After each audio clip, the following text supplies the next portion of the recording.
back on another exciting episode of Starfleet Boy, where we have a casual and informal conversation about Star Trek. Today we're focused on Star Trek the Original Series. Tomorrow is yesterday, and I'm joined by this lovely panel. Hello, welcome, welcome, welcome. Earl Grey Trekkie, Trek Cat, and PJ from Boat Rack. Very cool. Nice to meet you. No, I don't. I'm just kidding. I've met you already. Nice to have you. Happy Boxing Day to the three of you. We don't celebrate that in the United States, but I just found out a couple of interesting facts about it. So anyone in the audience who's celebrating Boxing Day, happy Boxing Day to you. What's the Feast of St. Stephen's? Pass.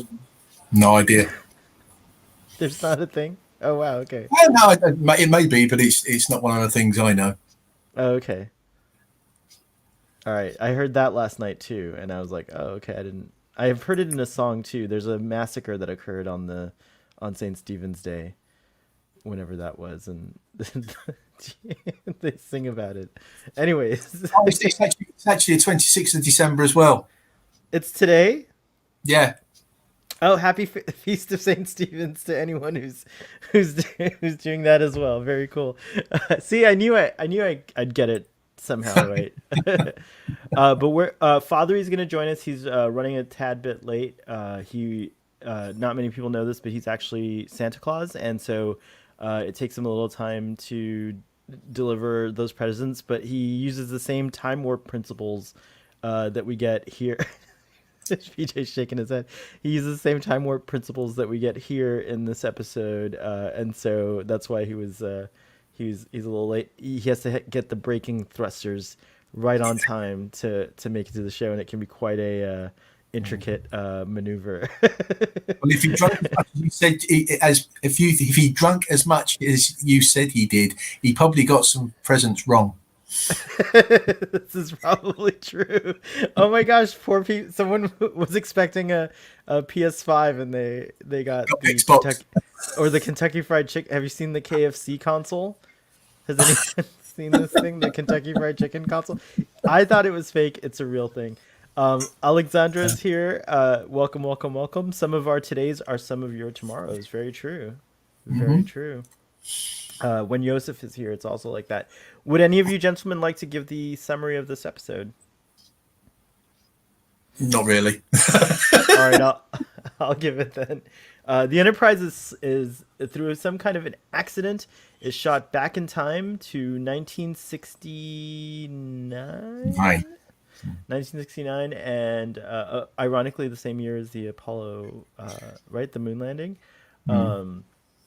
November, I think that took place in. Anyways, they're shot back to 1969, and so the radar, Earth's radar detects an unidentified flying object, so they scramble their jets to go check it out, and Captain Christopher happens to be the one that makes the first visual sighting. So just as he's starting to report what he's seeing, he gets they use a tractor beam and accidentally damage his ship, so they have to transport him out, and the ship crashes.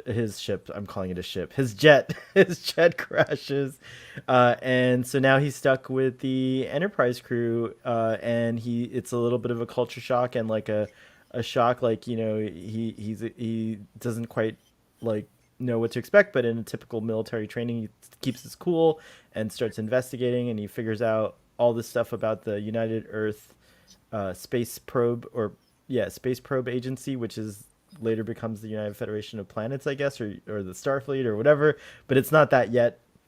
And they determined that they actually can't. At first, they determined that they actually can't send him back because it would mess up the future. It could potentially destroy. He could alter things. He could invest in companies that would like ensure some of the things he's seen on the Enterprise, and it could totally mess up the timeline. So they first determined that, but then later, after Captain Christopher tries to escape, Spock is like, "Oh, my bad. I actually only looked at your records. I didn't look into your family's records, and apparently you are very significant because your yet to be born son will be on a mission that's very crucial to space exploration for humans." So they resolve to send him back, but they have to steal the records, the film that his jet made, as well as the audio recording of him reporting a UFO. And so Kirk and Sulu beam down. I'm not sure why they don't beam down into the exact room that all those things are located, but that's okay. They beam down to the hallway. They use like a sonic device to unlock a door. They go in, they steal these things, and this security guard interrupts them and uses the communicator, and that prompts, and there's like an emergency signal apparently that he accidentally triggers, and that prompts them to beam him up in a very humorous scene where he's just basically frozen from shock. Dr. McCoy has to take away his gun and the communicator. So they decide, okay, so now it's getting worse. We have Captain Christopher, and now we have the security guard. So they decide to keep the security guard only in the transporter room. And Spock decides to go down with another landing party to say, oh, sorry, there's a kerfuffle that occurs, and Captain Kirk gets Sulu to beam back to the ship, and then he stays back where he's arrested basically by Fellini, which I think is a reference to the director. Colonel Fellini arrests him, and they start interrogating him. But in the meantime, they decide to go rescue Captain Kirk, and Captain Christopher insists that he must go down as well because he really knows the base. And so they beam down. Captain Christopher helps them find Captain Kirk. They subdue the security forces, and then Captain Christopher tries to get away and leave. But Spock, who's much more clever than Captain Christopher, sneaks up behind him and gives him a Vulcan neck pinch. They beam him back to the ship, and they figure out the equations for time warp. And they decide that, okay, so what we can do is basically, as we're slingshotting around the sun, we'll be traveling very quickly through time, so we can actually transport you right to the point where you were removed, both of the characters, and you won't remember anything that happens. So that's exactly what they do. And then they have a dramatic sequence where the Enterprise slingshots around the sun, and we later see the same technique used in Star Trek IV, The Voyage Home. Much more cinematic, of course, with the bird of prey and the warp trail coming up behind it and stuff like that. But they make it back to their time, and they're in contact with Starfleet, and everyone has a good laugh, and Bob's their uncle. Was that a good summary? Did I try to be succinct? Yeah. Did I cover everything? Yeah, I think my summary, it would have been an awful lot less. Fathery says they say Starfleet and USPA, both of them. Oh yeah, they do. Hello from Mexico. That's so cool that we have someone. Daniel is in Mexico. Are you guys on holiday over there? That would be very cool. And Merry Christmas to you as well. Oh, cool. Ian's in the chat. That's very clever, Ian. I've got my tablet. My tablet's right there, so I can do both. Fathery, though, I don't do cute or babies. I loved Christmas production in the last stream. Oh, thank you. That was cool. Yeah, Fathery does a holiday production with Baby Yoda, if you guys want to check that out. Enjoying the holidays here in Cancun. We're getting ready to celebrate our 7th anniversary. Wow, congratulations. Very cool. Hope you don't have to time travel to fix anything like these guys do in this episode. Like getting a bigger ring. Oh, I'm being summoned. Hold on. Make it show for a second, guys. Start by talking about... why don't you guys talk about Captain Christopher? I'll be right back. No. What did you think? I mean, what did you think to him, Robbie? I think that he was quite smart. He seemed he seemed quite calm given the situation. He did seem to take it all in his stride, didn't he? He just 1 minute he's in his plane, next minute he's on this huge starship, and he just sort of thought, okay, this is like second nature. He just didn't seem to second guess it at all. Whereas most people would be quite freaked out about it. He just came back, and that was fine. I found that quite. I don't know whether it was odd or not. We were just saying. So how they were saying just how he took being onto the Enterprise in his stride. I thought I Free. attributed that to his military training. I don't know if that's true or not. I've never been in the military, but I imagine they train you to stay calm under like these kind of extreme circumstances, right? Yes and no, but to be, to come out of 1 minute you're on a plane, and next minute you're in this big room for Yeah. no apparent reason, and you don't know why. Well, That and was the transporter effect I think the second guy, the security guard's reaction was more what you would they'd expect, expect. right? Yeah, and also one thing that gets me is he's sitting down in a plane, and when he's in the transporter room, he's standing. Surely he'd be sat down on the transporter pad. Oh, good catch. That's I think one of the things that I found interesting about Captain Christopher, and I think juxtaposing him against the security guy later on. So he even says, Captain Christopher even says like, I was in the running for the space program, like, but I didn't make the cut or something Yeah, like that. And I do think that that would be, I don't know, I would love to speak to an astronaut or a fighter pilot and ask them like, are you prepped for this kind of thing? Like, I wonder if the Air Force ever says like, there's a chance you'll there's a really like a really like off chance that you may be abducted by extraterrestrials, and who knows what else, so you must remain calm, you must do your best to remain as calm as possible. Captain RGD says, "I'm surprised the Enterprise seems to be the only ship who did a slingshot. It's apparently not a very reliable method, so it does do it. They do it twice, but both times are in desperate situations. It seems where they have no other choice. But I don't. yeah, Yeah, it's not a procedure that you can reliably do." And hope to be in the correct time zone or whatnot. So I think that's the reason why Starfleet must have investigated it. I bet they did they must have done like yeah. probes that they launched at the sun, to do a slingshot and see what happens and the effects of that Yeah. and so on and so forth. Well, I suppose, yeah. I mean, there's quite a bit of time between this episode and Voyage Home. So Starfleet would obviously, because obviously they would have had the reports, they would have had Spock's computations, calculations, and they probably would have done quite a bit of investigation. Yeah, that makes complete and sense. to Spock about it as well. Totally. We are talking about this is Chris Collins here, Myth Dustards.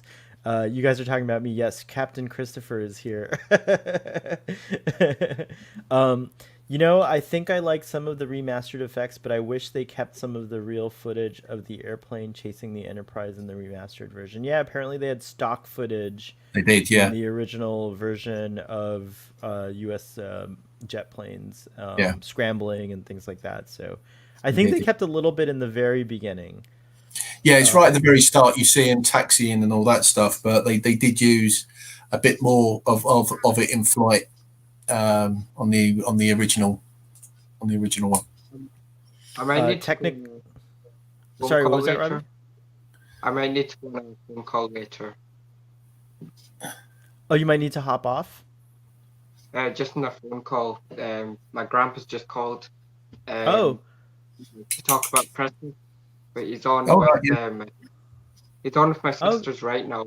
But I might need Nice. to take the call at some point. Thanks for letting us know. Family first, absolutely.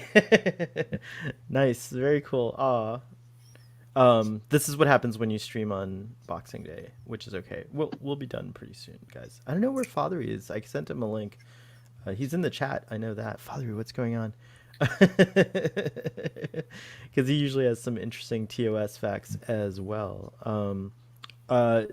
This is actually Captain Christopher's his last name, and the other one's Captain Pike. But you're right, that's another Christopher. There's a lot of Christophers to talk about.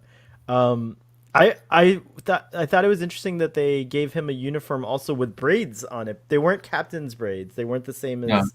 Captain Kirk's, but the uniform the quartermaster issued him did have some kind of rank Yeah. or authority on it, and I thought that was interesting as well. They used the slingshot method in Gary's 7 episode of Star Trek. Oh, I haven't, the Gary 7 episode. I'm excited to see that one again because I don't think I've seen that since I was like a child. So that's one that I have very little memory of. I remember the cat. I remember time pod or something like that. Yeah. Do you remember how Quark got back to Earth in the past and moved along home? Wait, sorry, you broke up on my end. I don't know if we could hear you. Could you say again? Do you remember what method Quark and his crew, when he was in a shuttle, how did they get back again and move Oh, along? little green men. Yeah, which is funny that it was called the Little Green Men. I never put that together, Yeah. but they were talking about little green men in this episode, which is really interesting. Yeah. I think it was transporter accident, right? Like that was a transporter problem, right? Because they were using the transporter to no. No, it was No. they had something in the cargo bay of the shuttle, and something happened, and it jettisoned back to Nevada for Area 51, and of course Odo was on the shuttle. That's how Odo managed to be there, but I can't remember how they got back. Evan is saying he can't hear any of us.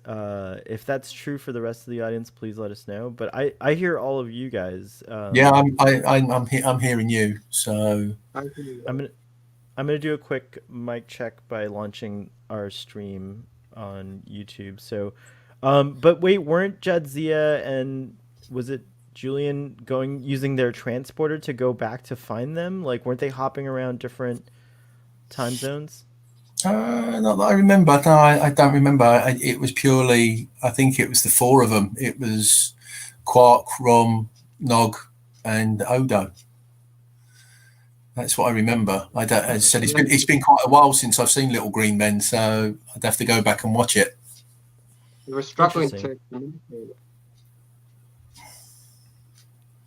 with each other. What's that, Robbie?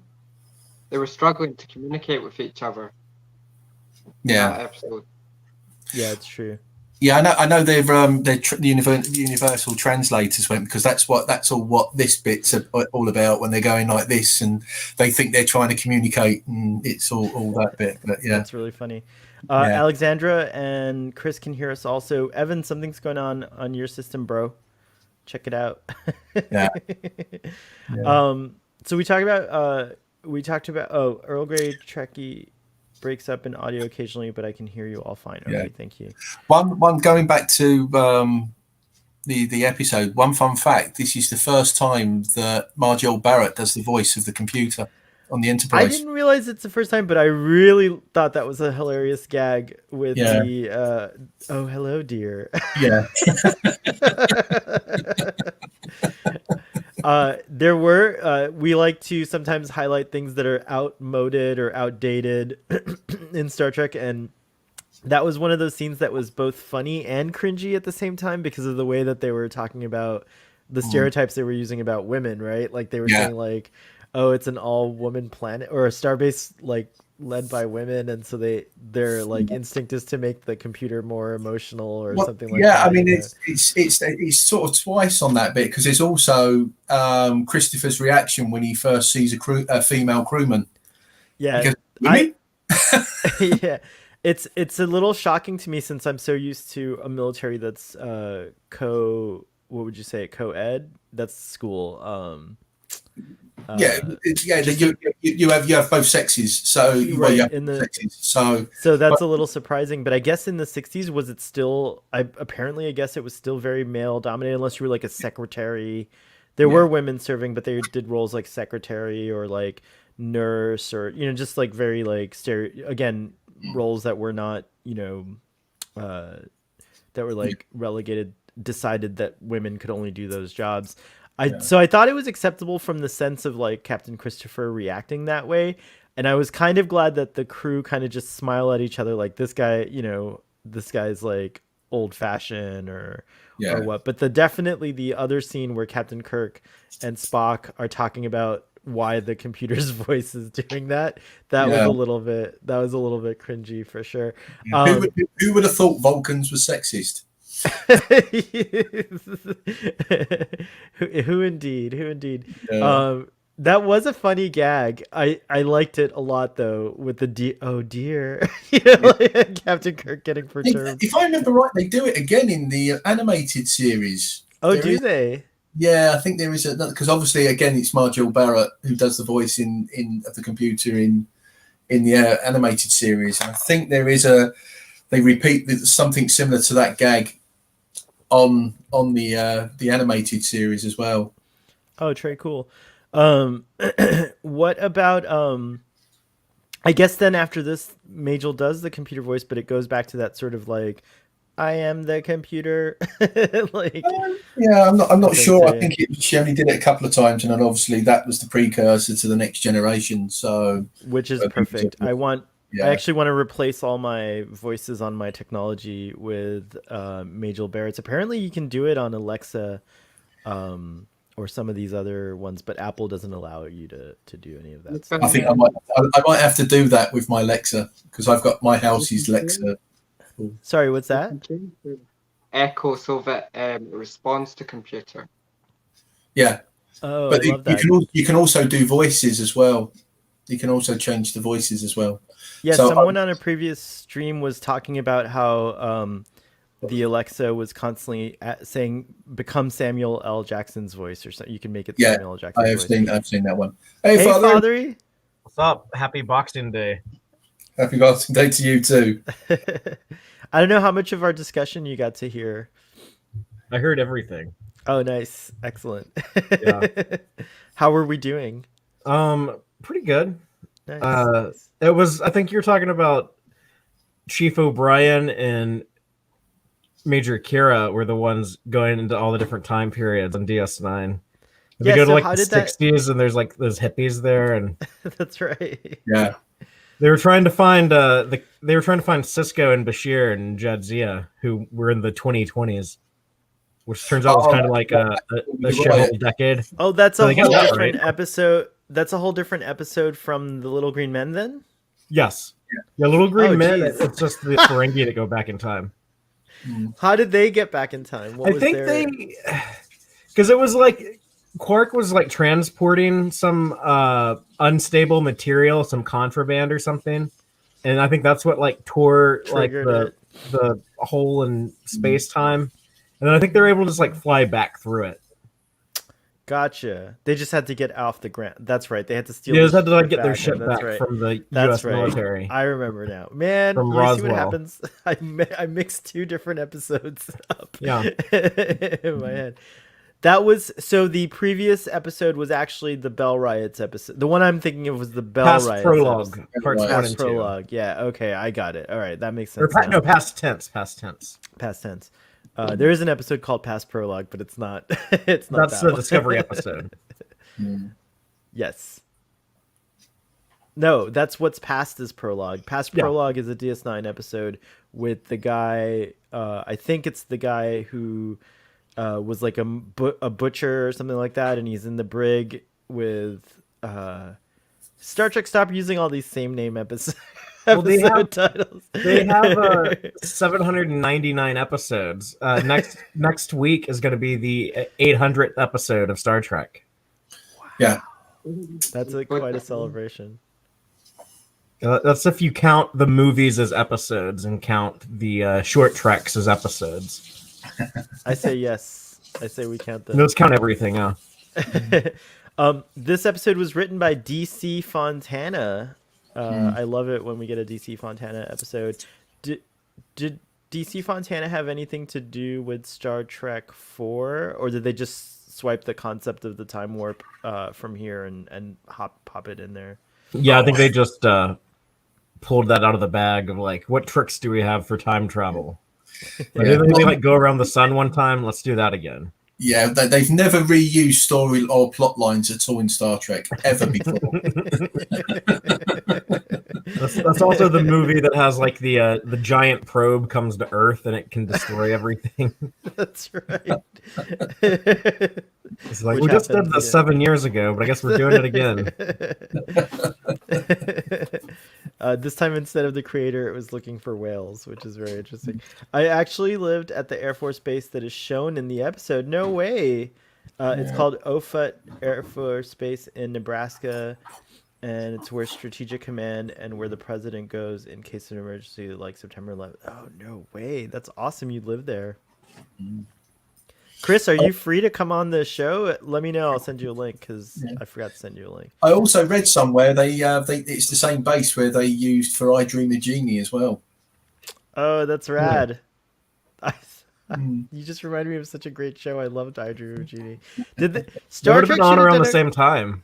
Star Trek should have totally done a crossover with I Dream of Jeannie. Could you imagine like the crews interacting with Major Healy and what is it, Major Nelson? They're all majors, right?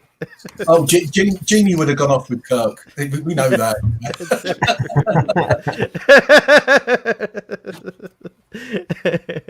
or Jeannie's mother would have, which is really funny. Yeah, that's interesting.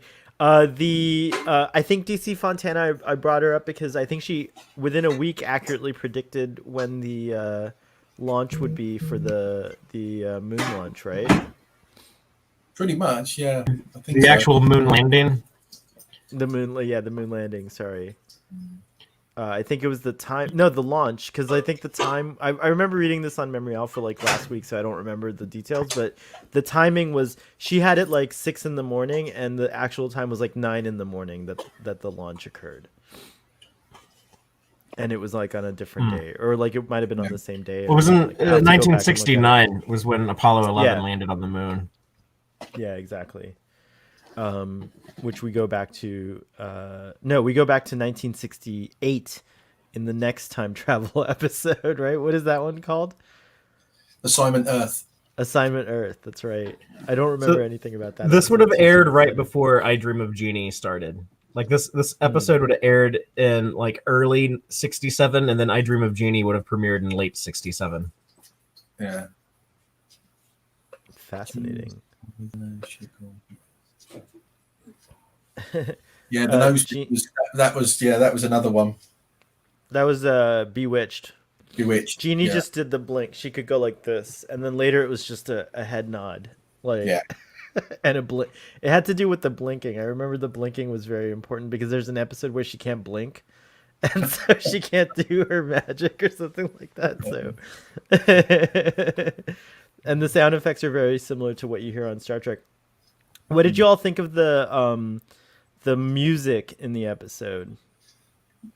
It's good that you found them. There was a mixture where they would use them later in other episodes as well, because there's the music where when he first sees Spock's ears, they reused that on, or they did it on City on the Edge of Forever. Oh, okay. And there was other bits that they've used elsewhere as well. So yeah, I guess it's the confused / humorous reaction music to Spock's ears. Yeah, to Spock's ears. Yeah. It does. There are quite a few humorous moments in the episode. I actually like Dr. McCoy in this episode a lot as well, where he's like really worried in the transporter room about Sulu and Kirk, and then he's like yelling at Spock like, shouldn't you be doing this, and shouldn't you be doing the time calculation, and Spock's like, I am. And just kind of stares at the camera. So apparently you can only go around the sun to time travel if you have Spock to do the calculations. Yeah. It's totally true. Oh, don't tell me. Hang on, didn't they reuse that in Voyage Home as well? Yeah, I think they did. He has to make a guess though, which I like that scene a lot. He's like, Spock, you guess? That's extraordinary.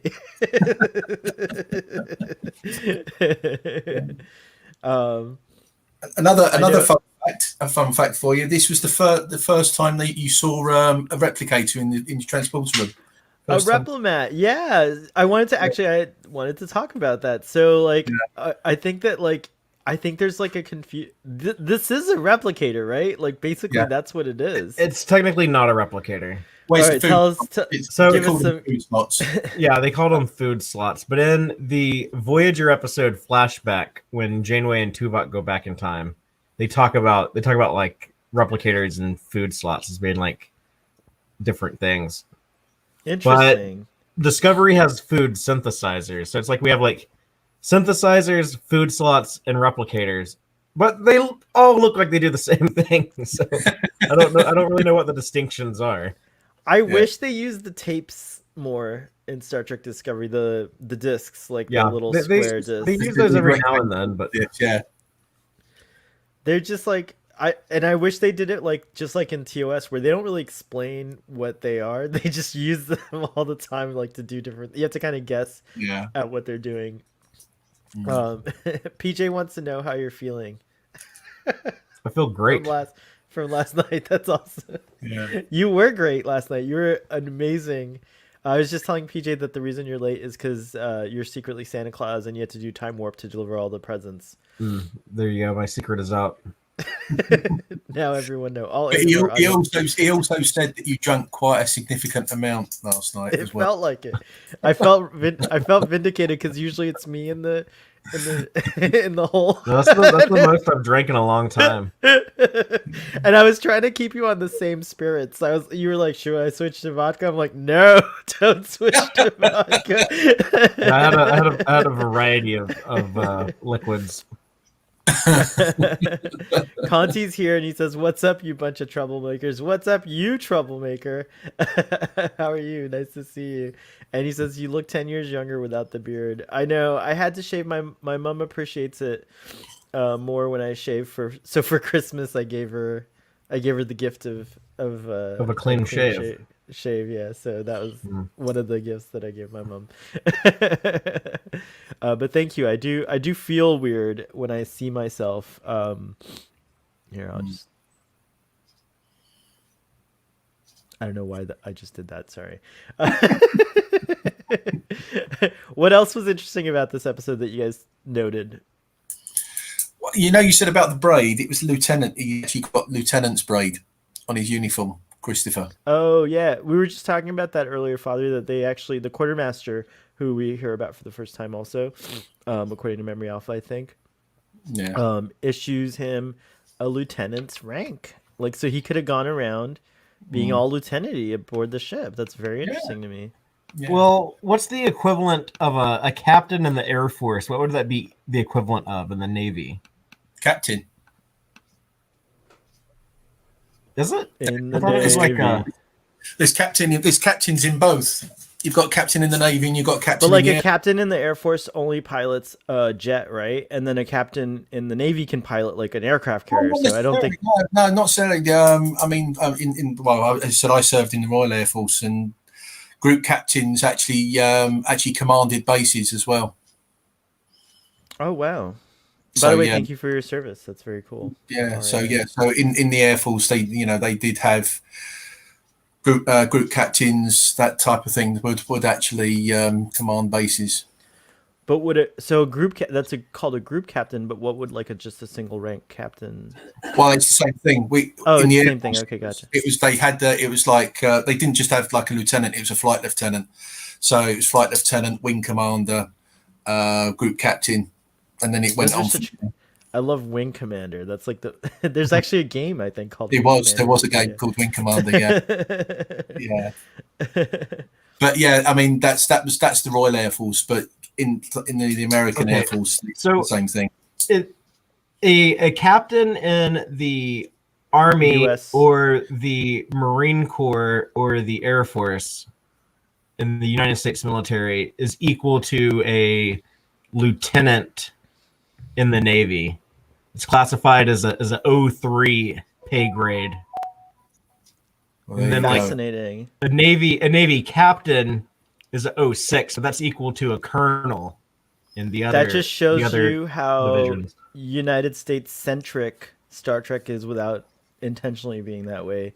Yeah. Because there is a scene in the Turbolift where Captain Christopher asks him, what is this, the Navy? And he's like, we're a mixed force. Like, it's not just, even though we typically think of Starfleet as a naval organization, Captain Kirk makes it clear that it's like not really a Navy per se, which I thought was interesting as well.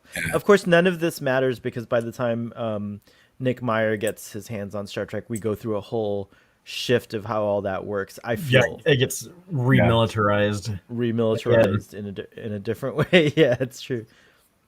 That'd be an interesting topic to cover at some point, is to talk about these shifts, like these like sort of like organizational shifts that occur on the shows, and see if there's a way to connect them all or explain them. Yeah. Yeah. It's interesting when they walk past the woman on the ship, and she's just like, "Good morning, Captain," and he's like, "Oh my God, you have women on your ship?" But Yeah. And Kirk just says, "Oh, it's a crewman." That was it. To him, it's just a crewman. Yeah. But how casual was she that, like, oh, okay, we just had the entire ship getting shook up, went back in time, all this stuff, like Kirk is like, okay, like all decks have like damage control parties, report to first officer, and all this, like the ship is in chaos, and she's just like walking down the corridor, like, "Good morning, Captain." Yeah. I guess. It's like, man, she's taking it pretty well. She is taking well. Conti says that the Air Force also stay in hotels when on training exercises, and chat version of Ian says, "Not my Air Force." Yeah. Chris says, "I wish I could be on the oh, sorry, you can be on the episode, Chris. But next time." Yeah.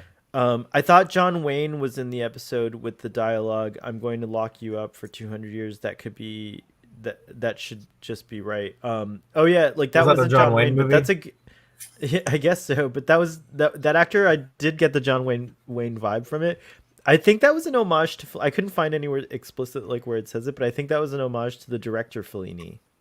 Well, Colonel Fellini was his name, Yeah. wasn't he? He was a colonel. Yeah, Yeah. I feel like that might have been a reference, but I Yeah. don't know. It might. I mean, it could But be a common I think name. I think it's more Kirk's reaction. Yeah, that's about right. Yeah. Which is not actually. It's a 300 Yeah, year. 300 Later on, years. we find out it's actually 300 years. But yeah, that's funny. I think he was just being silly. I really enjoyed William Shatner in this episode. I thought he was so fun, and like this is the kind of captain that I forgot like why Captain Kirk is so like great. It's like just like he does these things that you wouldn't expect. There's like kind of silly, a little out there, but it works the way it's delivered. I think Shatner likes doing the comedy stuff, like here and stuff like The Trouble with Tribbles and the what was A Piece of the Action. Like he likes doing like the silly stuff sometimes. He probably wanted to do more of that. I would guess. Yeah. But this is also the first time they kind of invent the story idea in Star Trek. That it's another thing that they'll do a lot of going back in time to modern day. Like they do it again in TOS. They do it in Voyager goes back in time to 1996. Enterprise goes back in time. Yeah, that's a fun episode. They need to Wonder Woman 1984 needs to take a cue from Star Trek, because someone pointed out, I think it was Ryan Thomas Riddle on Twitter, that where was the 80s music? And I was like, sorry, no more spoilers though, because I don't know if everyone's seen it, but I just want to say, where was the 80s music indeed? Well, A little bit of that. I haven't seen it yet, but apparently somebody turned around and said they said, "Oh, it was too camp. The clothes were those." They said, and I thought, and somebody said they obviously didn't live in the 80s not to get there. So it was, but yeah, I'm actually looking forward to seeing that. We won't go. You guys can listen to us talk about Wonder Woman 1984 in our Starfleet Boy After Dark discussion last night. We went quite. We started off with we really dissected it in a weird way. It was a fun discussion. What I don't get is why Starfleet didn't continue to use the time warp, since they were able to do it deliberately. We were talking about this earlier, Conti. You can do it deliberately, but it's not accurate, and it's very like kind of a last resort type thing, because you don't know if the braking thrusters are going to work. You don't know if you're going to overshoot your time, even though like luckily they always seem to do it so that they make it back to the right exact time, but there's a lot of variables involved that don't make it a reliable technology. But obviously I bet that this was definitely crucial in some of the early tests that Starfleet did, and eventually the temporal agency was born from this, or probably already exists at this time. I did have a question though. What didn't make sense to me was transporting them back into their own bodies and then they don't remember anything that happened. That part was weird to me. That's because that's what the writer said. But do you know what I'm saying? Like all that happened was they were being, like they were somehow were they being, was this like a Tuvix situation? Were they being remerged into, like what was happening was like, were they dying?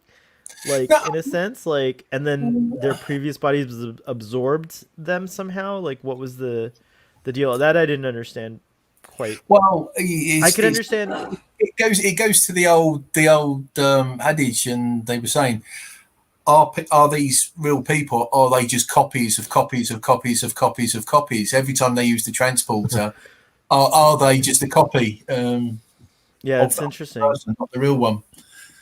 So what I think would have made more sense is if somehow the Enterprise was able to transpose itself, and then they warp away before anything happens, and then they never get transported aboard or live the adventure at all. Like, but I guess you had to do something with the bodies, with the people that you abducted.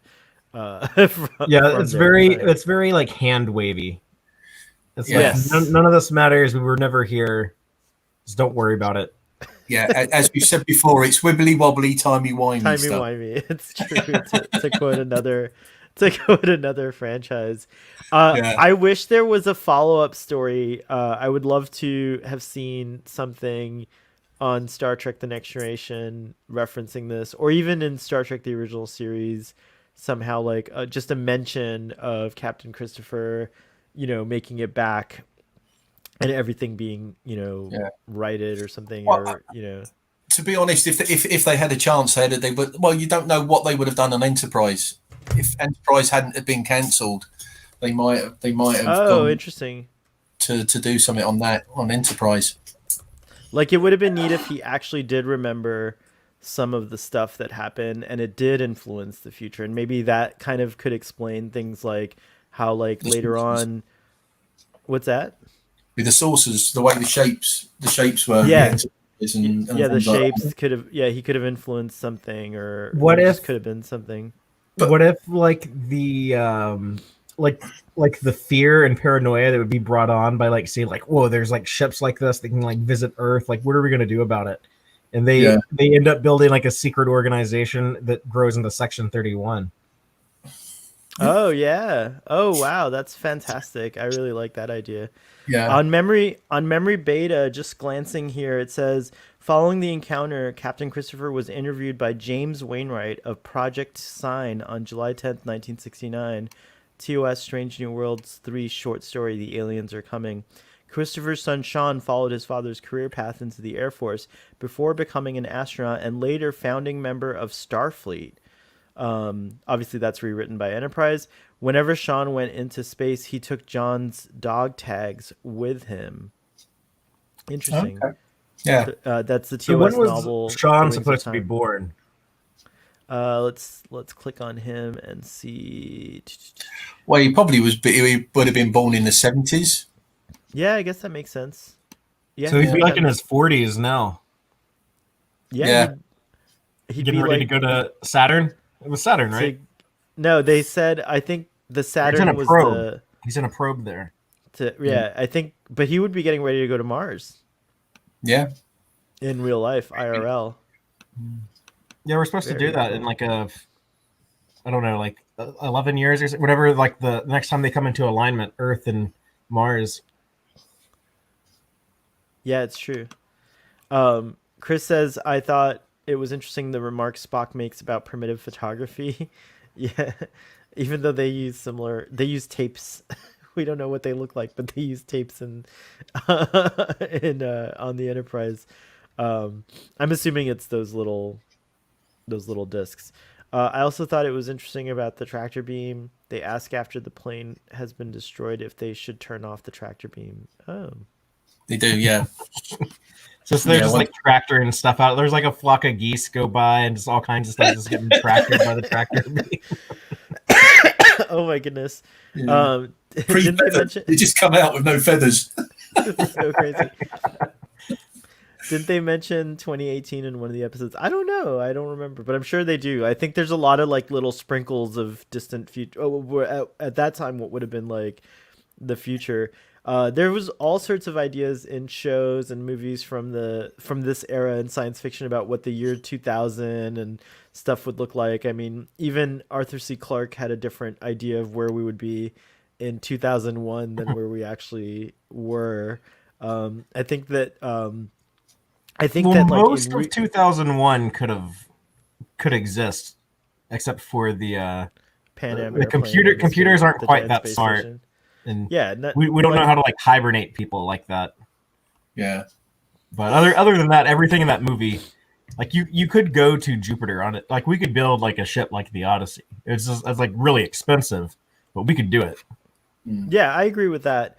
But that's the thing is our space program did get stunted along the way, and basically we only do routine missions to put up satellites to get for entertainment. To be honest, and it's only Elon Musk that really has all of a sudden put modern technology into space vehicles. They were still using old technology right up to just recently. It's only Elon Musk that you look at sort of SpaceX that they are looking a bit more like what we see in Star Trek or anything like that. Actually, the Enterprise aesthetic, I see it a lot in the new, like the SpaceX stuff, right? Like it kind of has that vibe where it's a mix of like hardware with buttons and levers with like touch screens and stuff like that. So it is interesting. I think the thing about the basically after the shuttle, they didn't do anything for the longest time in terms of innovation. And then they retired the shuttle, and that happened. PJ's back. Yay. Welcome back, PJ. I have some insight on that, what you were just talking about from Sure. When I was on the Star Trek cruise a couple of years ago, they actually had as like one of the guests, they had like a bunch of the Trek actors and stuff, but they also had like some real life important people. They had like, I can't remember his name, but one astronaut. I don't remember like what mission he was on or anything, but I was at the panel that he was on, and somebody asked him, we did so much progress in space exploration in the 1960s, and then in recent decades we haven't done much at all. Like, why do you think that is? And I thought he was going to give some type of like kind of emotional answer, like, yeah, we just had like the spirit of like adventure and exploration and taking risks and stuff like that back I thought we would say something like that. But he gave like a very like smart, like logical answer. Instead, he said, if you read any of the memoirs from like JFK's administration and people like that, it becomes very apparent that the only reason why the United States was that devoted to space travel and landing a man on the moon and all of that stuff was to outdo the Soviet Union. And after that, there has not been a incentive for nations to spend that kind of money and resources. So it's like without that, it probably wouldn't have happened. I suppose China now really going into the space race has sort of kicked America to start again. Yeah, that might be. That's interesting that we need a return to that type of like competition. Yeah, that's interesting that we need that competition, that just the desire to go see what's out there isn't enough for humanity at this point. That's very interesting. I think the highest levels of government already know what's out there. It's called the Galactic Federation. But this episode cover kind of reminds me of those pilots who always like talk about seeing unidentified flying objects, and now like people are very open about that now.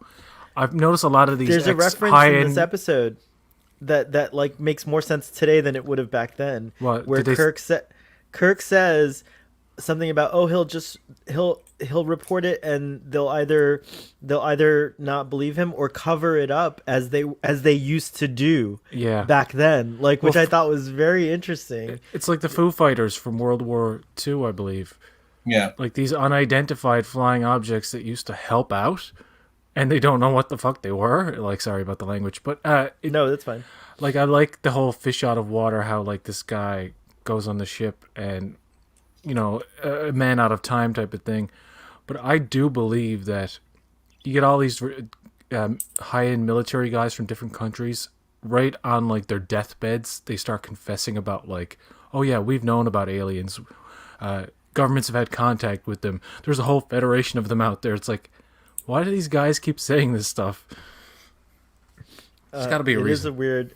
It is a weird phenomenon, but we may not know the truth. They may not know the truth. The truth is out there. It's possible that they were.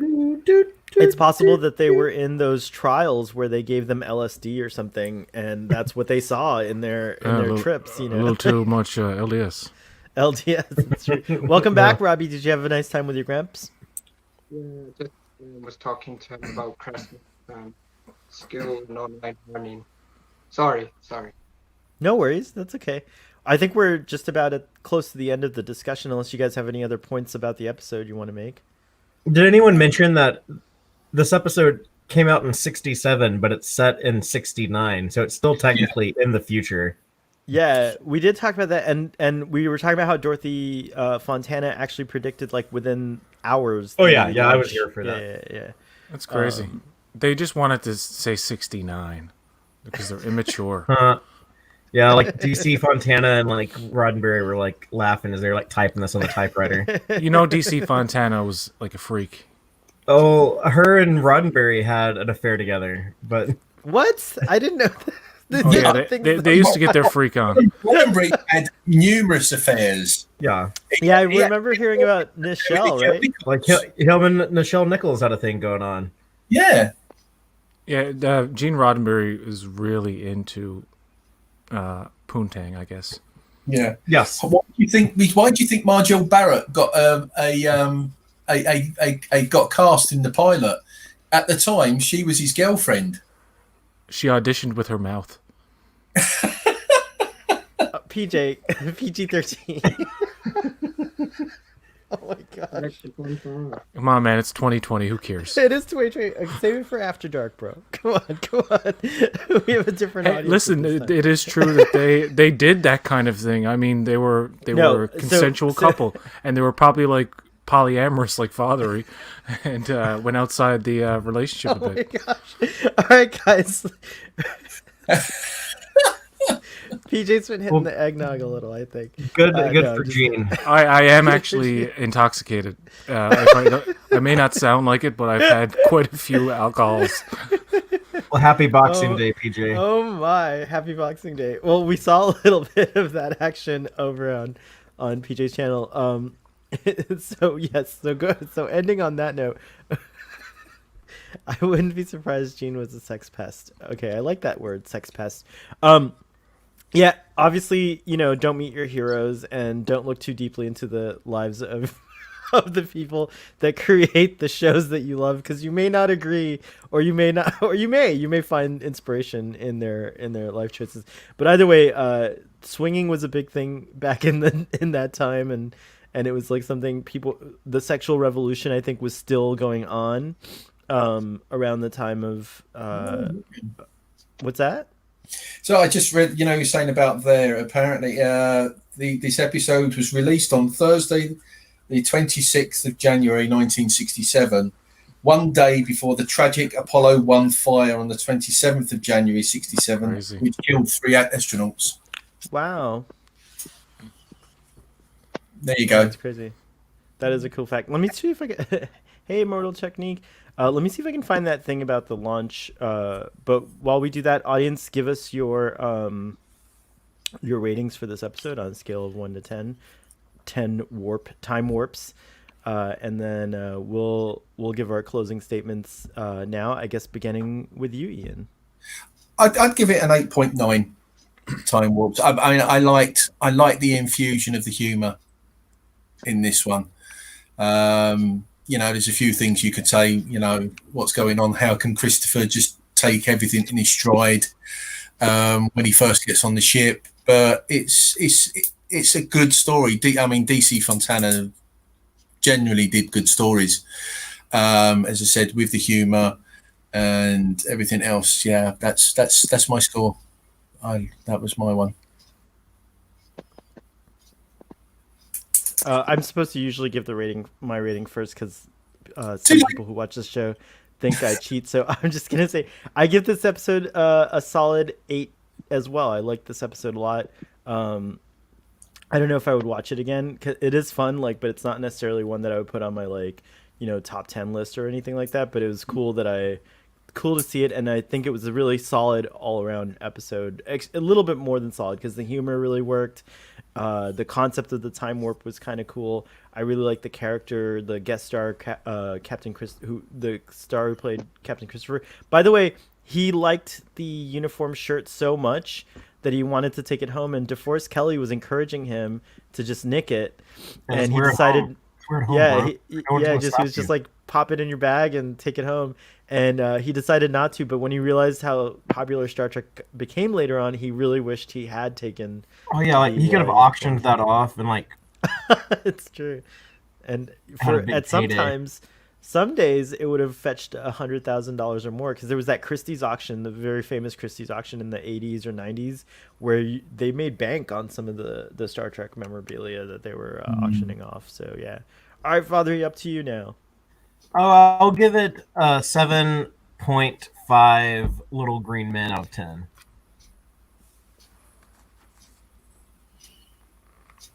Robbie, take it away, Robbie. I give an 8 out of 10. Robbie, since you had to leave, any thoughts or observations you wanted to bring up? We may have already gone over them, but just anything you want to like document or share with the audience before we go?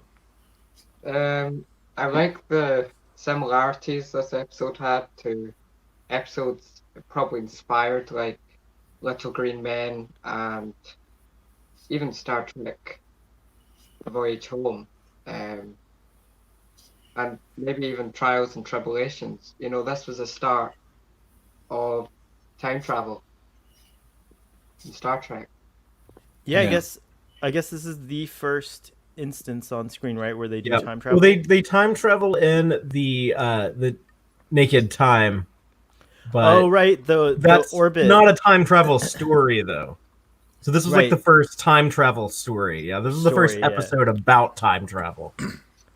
I forgot about that. Yeah, the time warp actually happened in the Naked Time. So maybe that's kind of cool that Spock used the experience from that to probably create the method by which they time traveled in this episode, which is pretty interesting. And you do have the same chronometer counting down thing as well. PJ, they change it though. They change it for the remaster. Like it used to just be like an actual kind of like how like there's watches that have that where it just like flips the little speedometer thing, Yeah. Then the remaster they changed it to like a digital reado't. But in the animated series they still have like the original version in the animated series. I gotta check that out. We didn't really talk about it, but the remastered effects for the time warp sequence were really thrilling. Like I really got into it. Like I just thought and the shot of the Enterprise going through that giant solar flare arc, that reminded me, is that Voyager that does that in the opening credits? Oh yeah right, it reminded me of that shot of Voyager. I wonder if that's probably why they did it in this. It's like a little nod to Voyager. It was very cool. And Scotty really sells that. Like whenever Scotty is like getting like really excited, I was like you believe the ship is like in danger, like the engines are about to overload or whatever. I also just his confidence. That's kind of like also like we start seeing more of the Scotty that we come to know. Oh, the beginning of this episode has a good Scotty moment when like the power comes back on. Like they're like getting up off the floor, and then like when the power comes back on, Spock is like, "I see Mr. Scott is still with us." That was really cool. Here's the thing: except for the 6 a.m. launch time for Apollo 11, which actually was 9:32 a.m. on Wednesday, July 16th. 1969, the writer of this episode, DC Fontana, correctly predicted the day of the week. Wow. So she just got the Wednesday right. That's cool. Well, you got a 1 in 7 chance, really, haven't you? That's true. PJ, final thoughts and rating.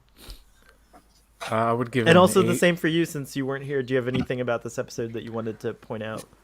I would give it an 8. It's a solid, entertaining episode of TOS. Whenever I go back and watch it, it's one of the highlights. I I always have problems with timey-wimey bullcrap, but if it's entertaining, I can overlook a lot of things, and I like the fact, like Kirk and Spock interacting with the people from that time, and the guy's not as fascinated with the ship as I thought he'd be. Like, he mentions like, oh, you have a woman officer?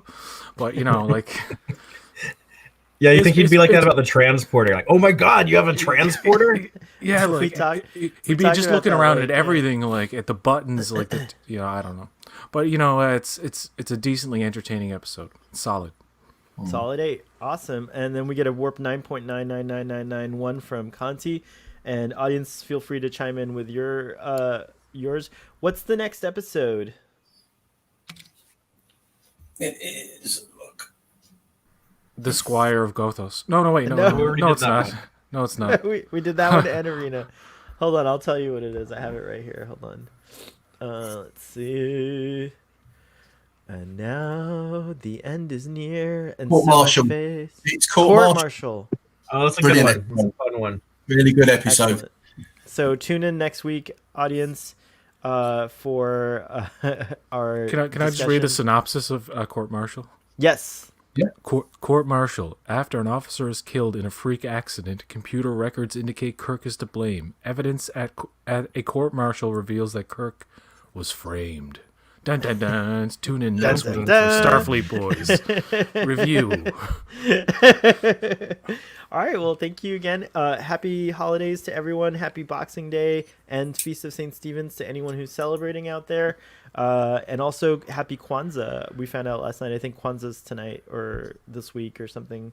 And so Festivus for the rest of us. Festivus for the rest of us. Live long and prosper. Thanks for joining us, everyone.